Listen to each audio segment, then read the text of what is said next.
So let's talk about how you can reset the frequently used emojis on the iPhone. At first, what you might be interested in are the stickers, because these tend to show at first.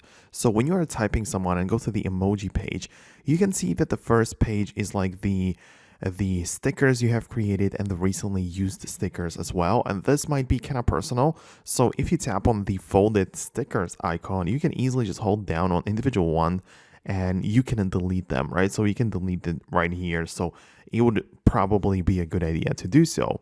Keep in mind that you can still open up the settings and head over to the general section, and in there tap on the keyboards, from which you have the ability to hide the stickers entirely.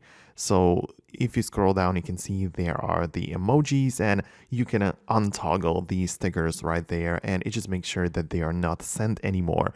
This applies to the, animojis or memojis, whatever you want to call them, if you don't want those.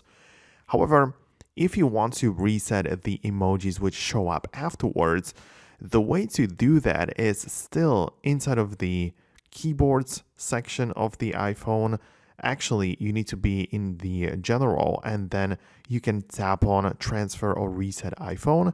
And when you click on reset, you have more options of what you can reset, and there is the reset keyboard dictionary. And when you do that, a bunch of different things are going to be deleted, including your saved words, but emojis should be reset as well.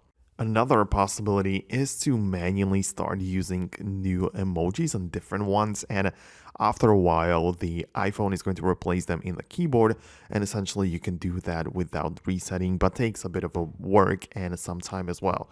So these are the options that we have currently. Let me know below if you are happy with the solution or if you managed to get it to work. Subscribe for more straight to the point tutorials like this one, and I'll see you in the future video.